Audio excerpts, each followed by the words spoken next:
Sono morte annegate Susanna Recchia e la piccola Mia. Sui loro corpi non ci sarebbero né ferite profonde né contusioni compatibili con una caduta o con il coinvolgimento di terze persone. Il quadro emerso nella seconda ispezione cadaverica condotta dall'anatomopatologo Alberto Furlanetto all'obitorio di Treviso non lascerebbe più spazio a dubbi, non sarà quindi necessario l'esame dell'autopsia. Sembra così confermata l'ipotesi della prima ora già tracciata dai cani molecolari, quella per cui la 45enne con in braccio la figlioletta di 3 anni si sarebbe fatta scivolare nelle acque del Piave nelle vicinanze del ponte di Vidor, e questo dopo aver posteggiato la propria auto, una Tiguan bianca, in via Marinai d'Italia a Covolo di Pederobba. Ulteriori esami di tipo tossicologico non sono stati disposti per capire se madre e figlia fossero del tutto coscienti, se avessero assunto, per intendersi, sostanze psicotrope o in grado di diminuire i riflessi. Di certo, quando si sono immerse, erano vive.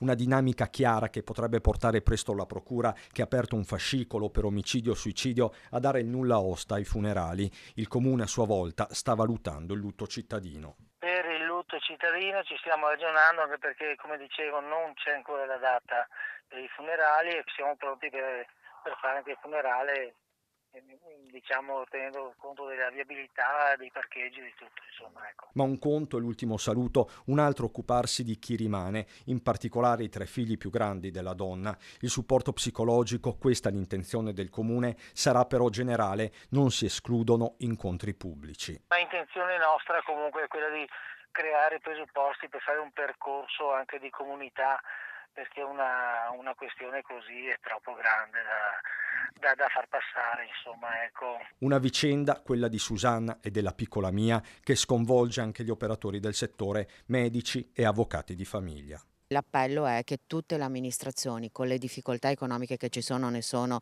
abbastanza convinta, facciano un'azione di servizi sociali molto più forte di quello che finora abbiamo fatto, perché guardate che ormai anche nelle separazioni le situazioni di gestione dei minori stanno diventando complicate anche per noi avvocati. Viviamo tutti in una società di soli e non si riesce a parlare con il partner. È proprio un problema sociale che riguarda persone insospettabili.